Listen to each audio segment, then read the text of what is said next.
Good afternoon, students. I am at Nalanda Lectural Complex in room number NC 411 and offering today's lecture in hybrid mode. So those of you who are joining online, they can see my screen, and also those who could not join, for them the recording has been started, which will be available for those who are not able to attend the class today live. So with that background, let me start today's lecture. And as you can see that this is chapter 12 on query processing. And also this is the very last topic of our course. And we will touch upon some of the more interesting concepts in query processing. So far, if you have seen that when we are writing SQL queries, we are doing a lot of select.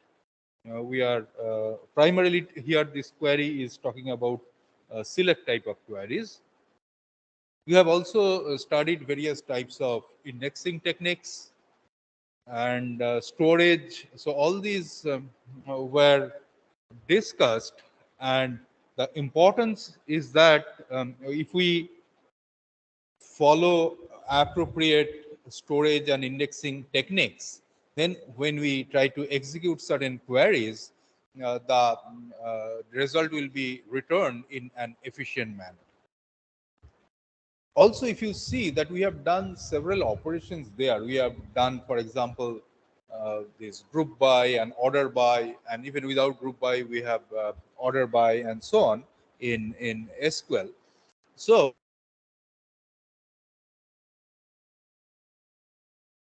types of queries.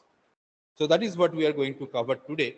So not all of the topics that we are going to mention will be required to be understood in detail, because there are many subtle points which you will be able to appreciate only when you are actually working in the database backend. Okay, so if we look at the basic steps in query processing, so we have a query, and then there is a parser and translator, which maps it to relational algebra expression. And then this expression that we get, so that needs to be optimized. Now, what is meant by optimized?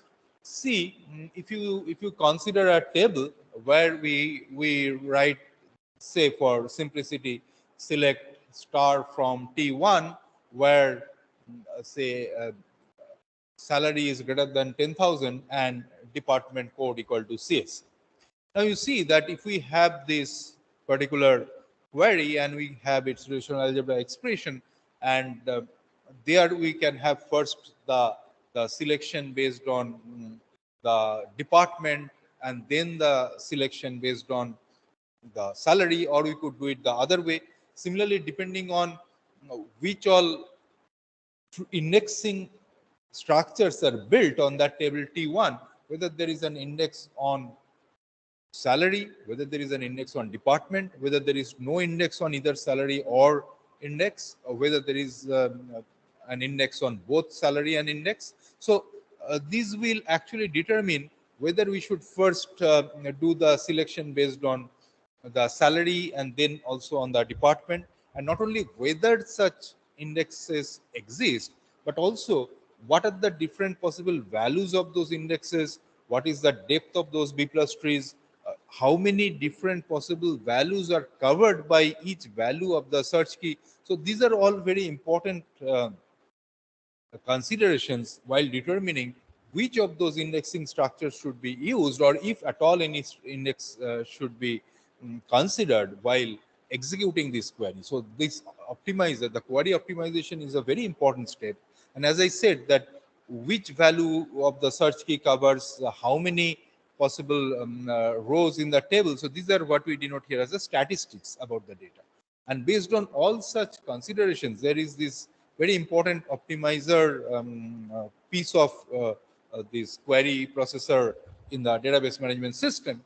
And remember that this optimization is a true optimization problem, a real life optimization problem, and that itself should be very, very efficient. You cannot actually have the optimizer run for 5 minutes and then determine which of the ways of carrying out the query execution would be the best, and then the execution takes less than a second. So you cannot let the optimizer be inefficient. So you have to have a very efficient optimizer, and which uses various data. And if it finds that the time it might take to actually optimize the query execution will indeed be pretty large, then it might just forget about doing any kind of optimization and straight away go for a full table scan of the data. So, but finally, this optimizer comes up with an execution plan and then an evaluation engine that will run that execution plan on the data and returns the query output. So this is very, very important slide that tells us the primary steps in query processing.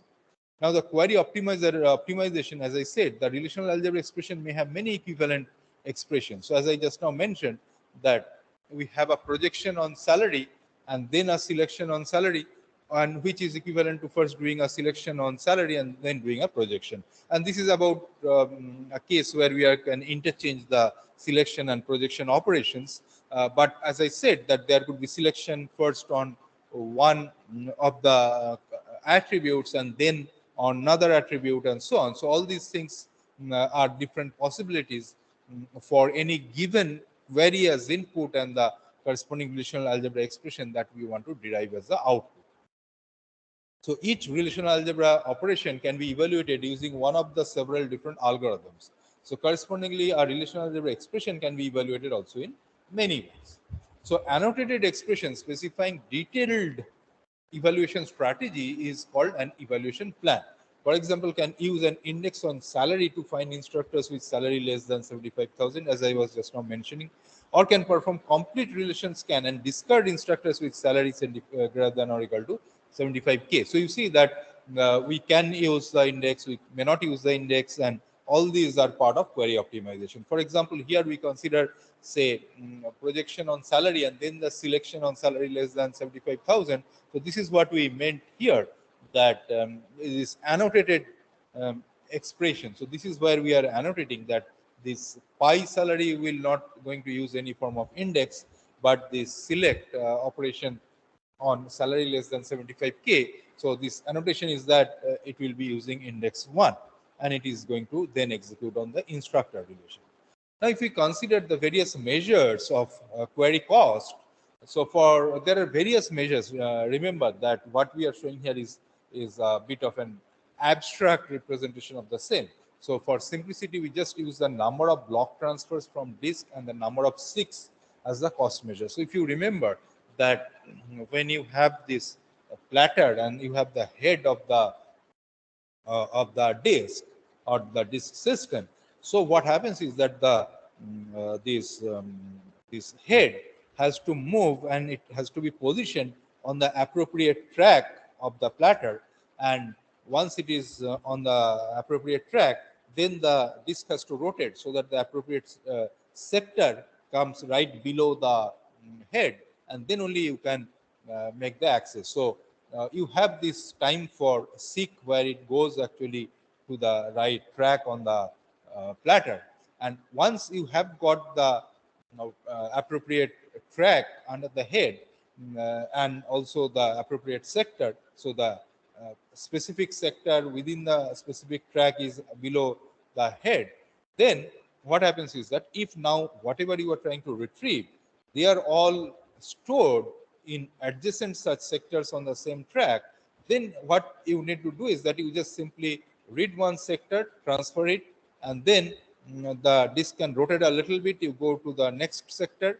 I mean, the next sector gets positioned under the disk head, and then you read from that sector and so on. So if all the data that you are going to read, they are all next to each other, located in adjacent sectors, and you don't have to move from one track to another, then you actually do not need that additional seek time to go to the appropriate track. But even then, there is this data transfer rate. So even if you can position the head, then with all the interconnects, the wires that you have, the wirings, using that, the data has to move from the disk of course, then to main memory, as we have studied, it has to go from the disk blocks to the buffer blocks. So that is what is the block transfer that is taking place. So there is this transfer time for one block and the seek time when it has to be positioned on the appropriate track on the platter. So the cost for B block transfers plus S6 is S into TS, of course, plus B into TT. So we ignored the CPU costs for simplicity, but real systems have to take CPU cost also into account, and we do not include any cost to writing output to disk in our cost formula. Now, here we have listed a few types of possibilities, and we are just going to touch upon those points. So you can always go through those in detail in the books. We have mentioned the particular sections that you have to focus on. So one step or one requirement is linear search. That means you scan each file block and test all records to see whether they satisfy the selection condition. So if we have something like this, that salary less than 75,000, and we do not use any index at all, then we are talking about a linear search. So we are not using an index, just one by one we are reading on the blocks, and you can estimate the cost that if the blocks are all located in adjacent sectors, so you have one seek time and then BR block transfer. So if the selection is on a key attribute, so mind it, if it is on a key attribute, you will not be getting multiple such rows. So as soon as you get the correct block where that particular row exists, okay, and if it does not exist, then of course it has to go through all of them. And if it is the primary key, then if it finds a record, it knows that there cannot be any more record. So it will just have this one block transfer. But on an average,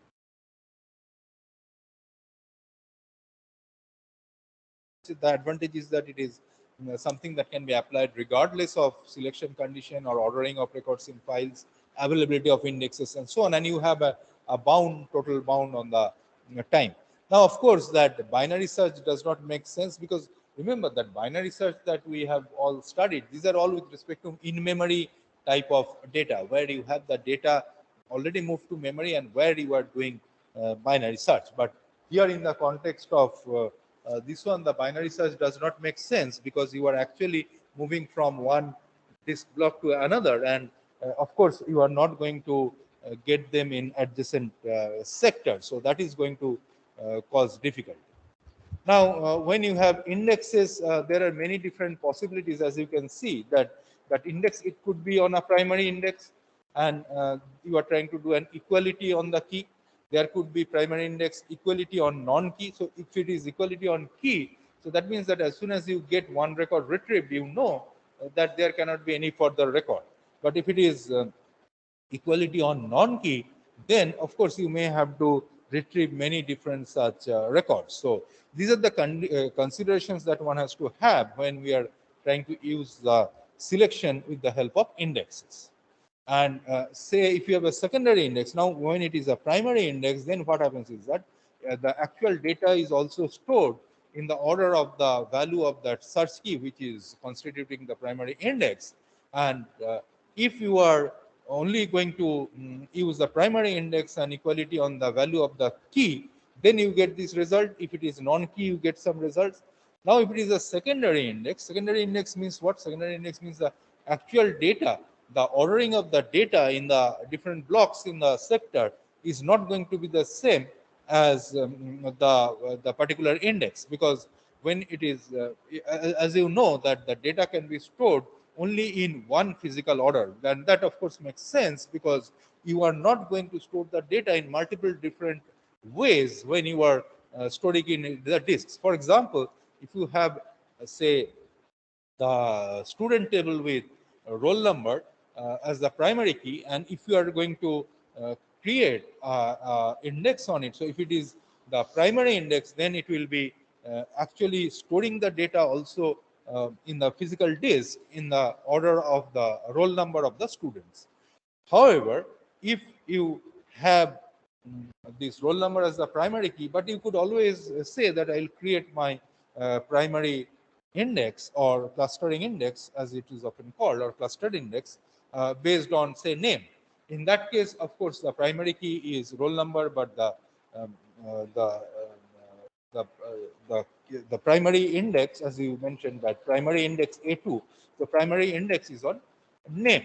So you can have that option. The other option is that you have this primary index is on roll number. So the data is actually sorted in the order of roll numbers when it is stored in the database. And now you have defined an index on name. So now this name, the index on name cannot again be a primary index. It has to be a secondary index.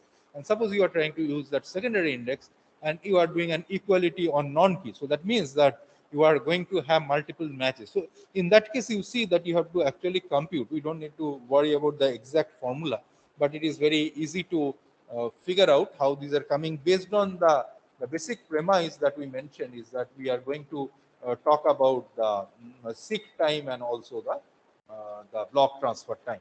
So based on that, we'll have these various costs that can be arrived at.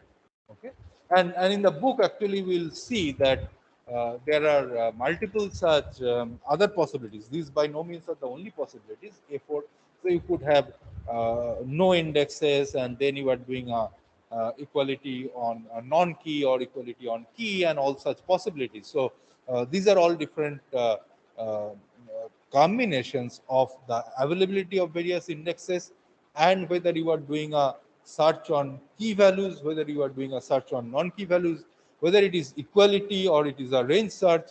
So even for example, if you have say there is roll number as a primary key, you have defined a primary index on roll number, and then what you are doing is that you are now searching on a range of roll numbers. Okay, so these are all different possibilities which need not necessarily always be as shown here as equality on key or equality on non-key and so on.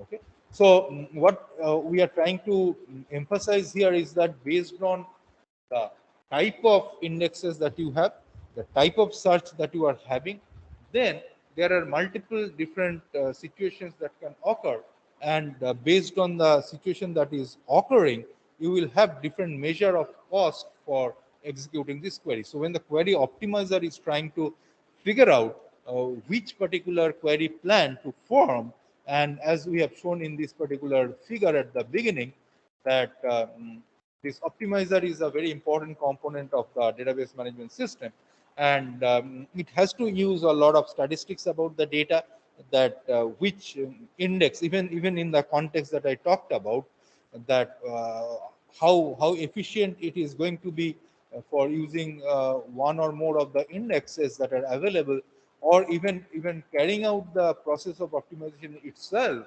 is going to be expensive. So actually they use what is called cost-based optimization, that how much it is going to cost in order to come up with the most efficient execution plan. And if, as you have already seen now, that there are many different possibilities, and it is only talking about existence of maybe one index at a time. And also at the same time, we are making things simple, where we are saying that the where clause is using maybe only one column's values, whether it is equality on key, equality on non-key, or there is the range search. But as you can see that our queries can be very complex, where we are joining multiple tables, and they can have a mix and match of various types of indexes. And that's why people have come up with these concepts of join indexes and all those things. But this becomes very important. So if you are actually going to work in any database management system company like Oracle, and you are going to work on the development of the product itself, then definitely query optimization is one of the important steps in which they are always trying to improve things. So we can implement selections of the form, say sigma a less than or equal to r, or this a greater than or equal to r, using a linear file scan or by using indexes in various ways.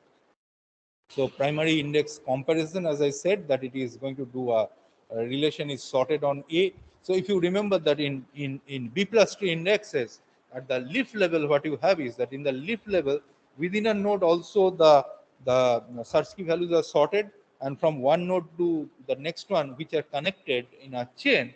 So there also the values are sorted. So if you move from left to right, and if you are going to access those records, what will happen is that you are going to get them in order. So if you have a particular search key, which is a column or a combination of columns in the table, which forms based on which you have created the B plus tree index, and then you are doing a such range search, then what will happen is that once you go to the starting point, like if it is a salary between say 50,000 to 70,000, and if there is a B plus tree index on salary, then what you have to do is that you have to first go to the particular leaf node where the salary of 50,000 starts.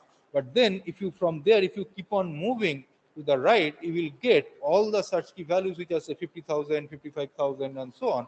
So if it is between 50,000 and 70,000, so what it will find is that so those with 50,000 and then 55,000, 56,000, those could be in one leaf node, and then it has got a pointer to the next leaf node. So you have to keep moving till you get a search key value which is greater than 70,000, and then you know that that is where all your records are stored, because all these values are sorted. So you cannot have anything between 50k and 70k, either to the left of the entry in the leaf node which started with that 50k, or to the right of the entry in the leaf node that ended with 70k plus. Okay, so these are all sorts of possibilities, as I say, that there could be secondary index comparison and all mix and match.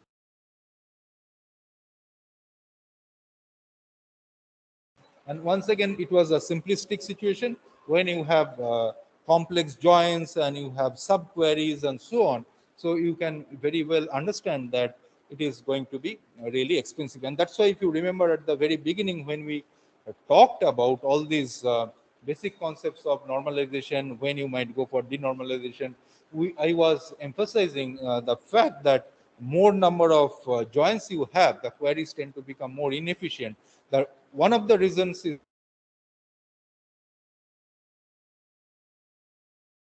3, 4, 5 tables, or they are involved in maybe subqueries to a certain extent. So what it has to figure out is that with so many different indexes possibly existing on those 4, 5, 6 tables, then which particular combination and in which order, not only the set of indexes to be used, but in which order those indexes are to be used. So figuring that out itself becomes very complex for the optimizer, and that's why we try to see if we can reduce the queries and so on. But of course, reduce the joins. Sorry, but of course, if your queries are complex, you will need actually need to carry out these types of joins and optimization. But the good point is that when you have this online transaction processing kind of environment where you are doing things online, like say our ERP application or a banking application that we experience, or a flight booking application, what happens is that there, you're most of the time you are not going to do query. Most of the time you are actually going to do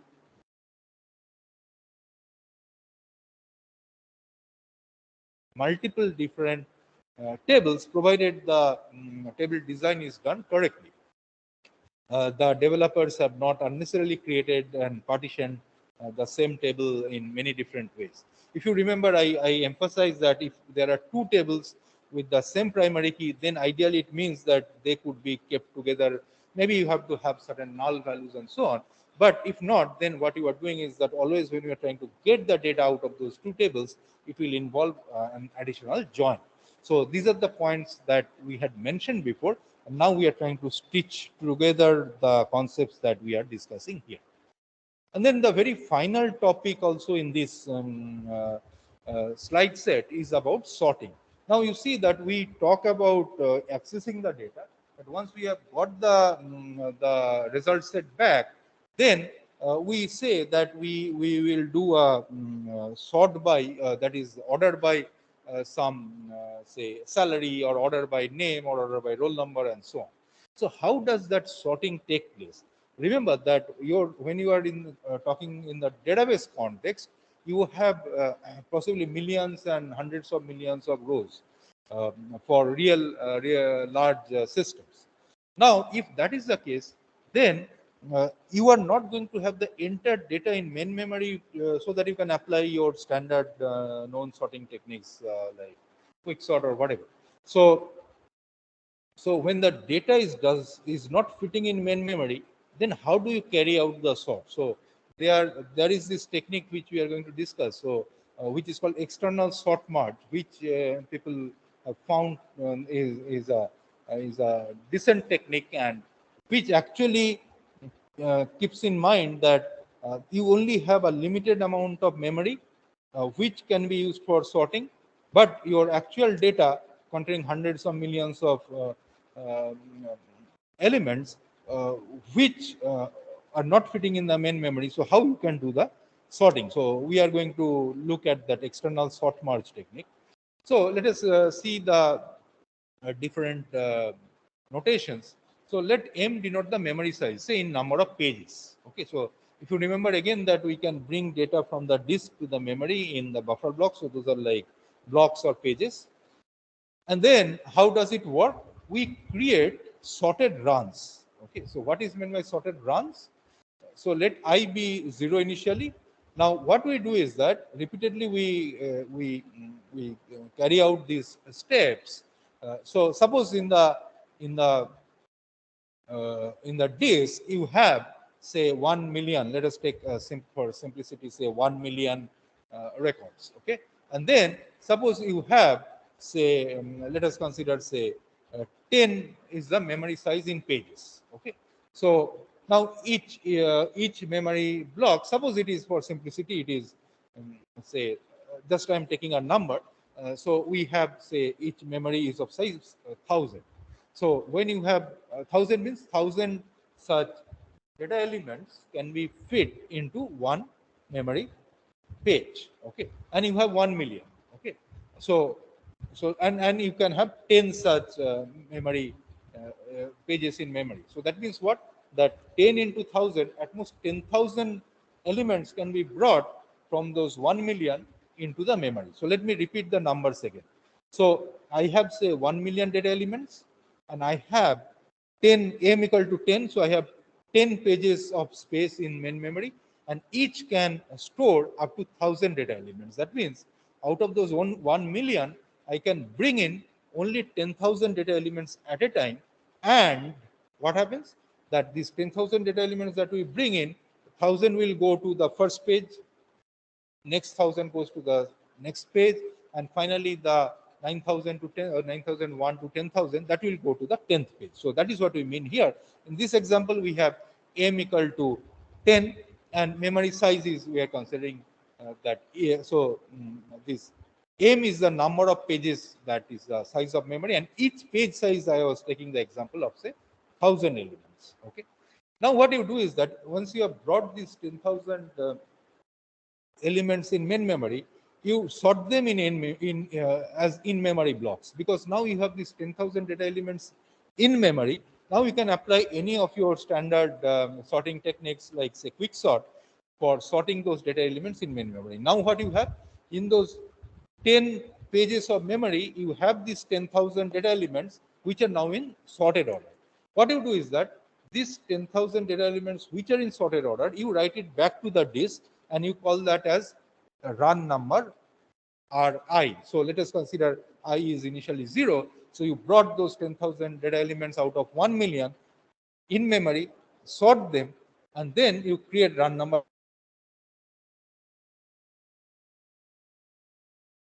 brought into memory. Now you are storing them in the disk. Now what you do is that you now bring in the next 10,000 data elements from the disk to the memory, and you create the next run, which is R1. You store it in memory. So now if you repeat this whole thing 10 times, what you have created is that you have created 10 runs R0 to R9, each of which are individually sorted, but they are now back in the disk. So you have created these initial sorted runs, but now you have to merge them. Okay. So now you see that it is very similar to your notion of merge sort, where you have all these things actually broken down into pieces. It is a little different, and now you are from now bottom up you are going to put them together. But when you are putting them together, you are having each of those elements or array elements individually they are sorted. So you are actually merging them in the merge phase of the merge sort, of the merge sort algorithm, right? Okay, so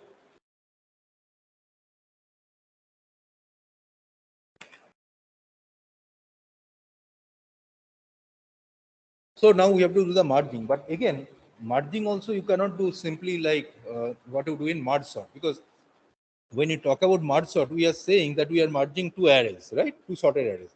But we are never thinking that these two arrays could be too large not to fit in memory. There, we made that implicit assumption that they are all in memory and you are just merging. Okay. But here the question is that you have these 10 runs that you created, R0 to R9, each of size 10,000. You cannot again now bring them all together in memory and sort, because it will not fit in. If it was possible, you would have done it in the first place. So we have to do this merge. This merge the runs, which is called n-way merge. We assume now that n is less than m initially. So use n blocks of memory to buffer input runs and one block to buffer output. Now let me explain it. What it is written is fairly simple, but if I give you the example, it will be very easy for you to follow. So now you see that I have these 10 such runs created. Okay. And now again, remember that I can have at most, as I said, this m number of pages, so which I took the example of 10 such and each with 1,000. So what we do here, we now from and each run that I created, if you remember, we created 10 runs, but each of size 10,000. But each page in memory, in our example, can fit only 1,000. So what you do? You bring in 1,000 such elements from run number R0 to memory. You bring 1,000 from run number R1 to memory page 1. Okay, so from if I number the memory pages from 0 to 9, okay, if assume there are 10, one I have to reserve for outputting things. So I now have only 9 such memory blocks, or what we call as pages, 0 to 8. Okay, so what we do, we and let 8 runs. Okay, let us just sorry, we had only 9 runs. Just to make things simple, assume that there were only 9 runs created. So what you will be doing is very simply like this. So again, I made things simple, which is actually the first line that is written here. Merge the runs, n-way merge, and we assume n is less than m. So that's why I said that instead of 10 runs, let us assume that there are 9 runs R0 to R8, and you will understand why. Because now I have these 9 blocks in memory, and in each block I can bring the first 1,000 elements from the corresponding run. So from run R0, I bring the first 1,000 elements in memory block 0. Then from run R1, I bring the first 1,000 elements in memory block 1. And assume there are 9 runs, so from the 9th run, I bring the first 1,000 elements in memory block R8. Okay, so in memory blocks R0 to R8, I have brought the first 1,000 elements from the runs R0 to R8, and assume there are only 9 such. Okay, now once I have done it, what I will do is that now we are doing the merging, very similar to now you are assume that it is a n-way merge as is written here. So in merge sort, you know, 2-way merge. So you do n-way merge. So now you are having as if these 9 arrays which are sorted, and you are trying to merge them. So what you will do, from the first you have the pointers at the beginning, and then you see which is the smallest, you take that, and you have reserved that one block in memory for outputting the result, for buffering the output. So there you put there. Then you see that which is the next one, very similar to your merge sort, the merge step of your merge sort, but that is a 2-way merge. So here n-way you are putting, and then the output you are not writing to the disk, you are writing to that output block in memory which you have reserved for outputting the data. Now once that gets filled up, you push it back to the disk. Then what happens? These are all sorted, truly sorted across all the data elements. So instead of 1 million, I consider little less. Okay. Okay. Now, if that is the case, Then what happens is that next you keep continuing. When the buffer block is output buffer is getting filled up, you flush it to the disk. And in the process, when the buffer where you are getting the data from each of those runs, the individual buffers, the memory blocks, say M0 up to M8. So if M0 is empty, you bring the next set of 1000 elements from the corresponding run, say R0, and then fill it. And then you proceed. So what you are doing is that from the runs that you had created, which are sorted runs, R0 to R9 or R8, as I said. So you are bringing the data in memory, you are doing NOA merge, outputting the value one by one in the output buffer block, and when that is getting filled up, you are flushing it to the disk. So that way, what you are doing is that you are merging these things. So that is the merge step, which is the NOA merge. But remember that I made things simple, made n less than m. So I made n equal to 9. But suppose n is more. So n could be 20. So what you do is that first you have to do it for only 9. And all these 9, these individual runs of 9, these individual 9 runs,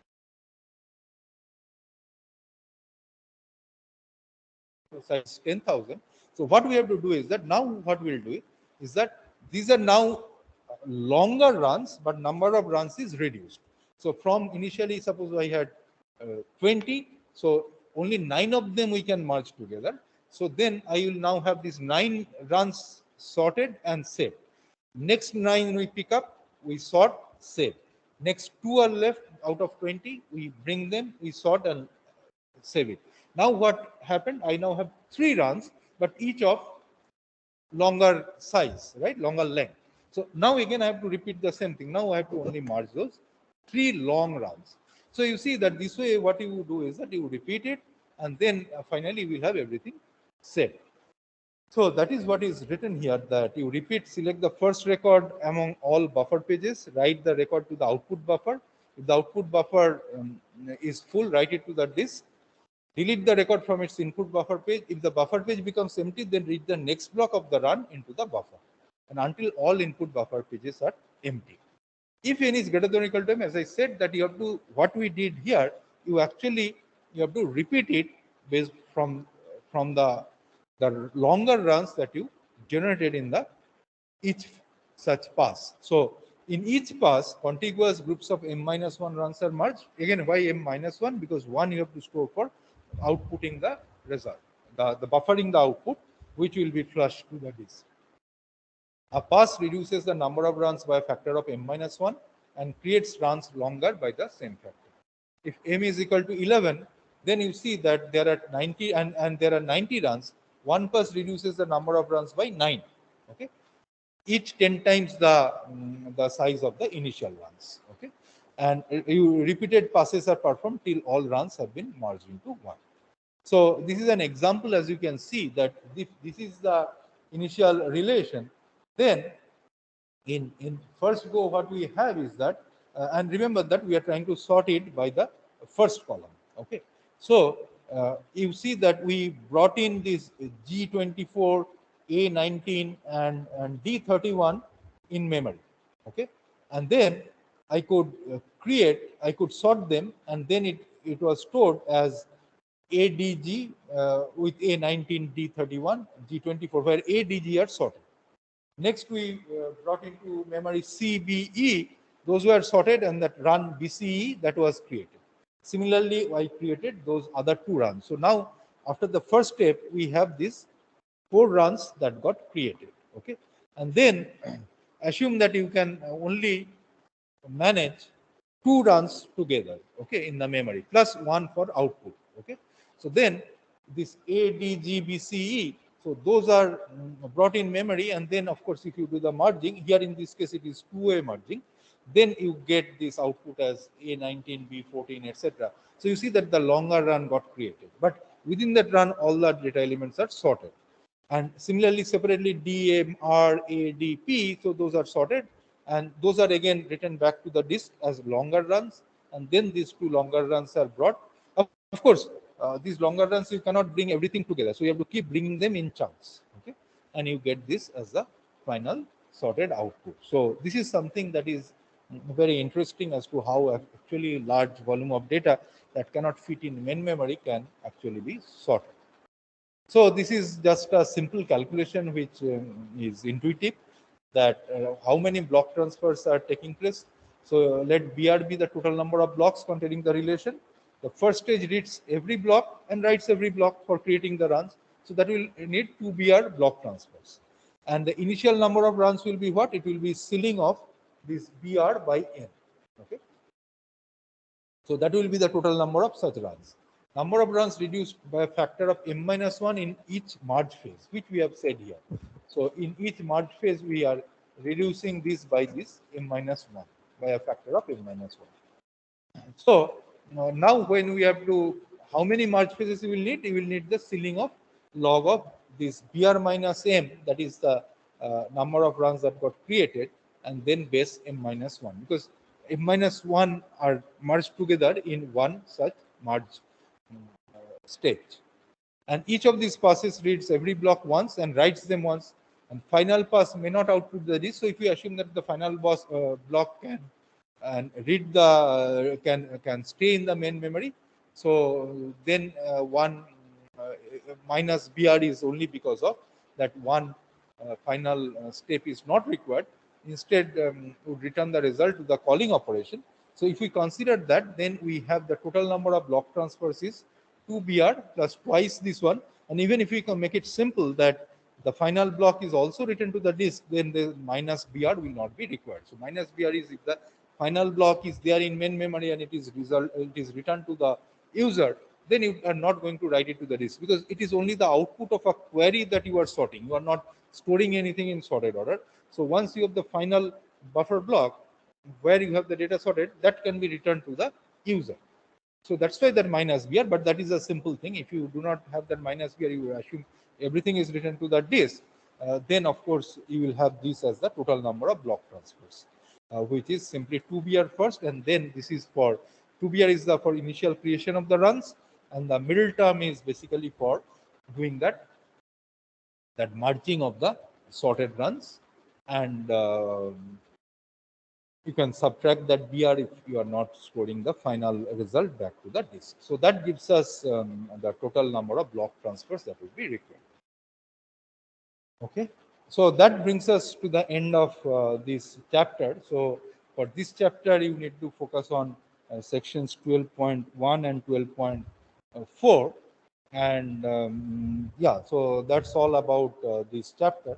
And with that also, we come to the end of our all the topics that we wanted to cover in this lecture today, and also overall in the course. So what we'll do is that we'll stop here for today, and what we'll have is tomorrow we will have the class at 10, and there we will summarize all the topics. So both Professor Ghosh and myself will be there, and we will wrap things up tomorrow. So I believe that it is not going to take more than half an hour to 45 minutes. So we'll have the lecture tomorrow, and that will be the final lecture for the course in this particular semester. So I am stopping the recording here.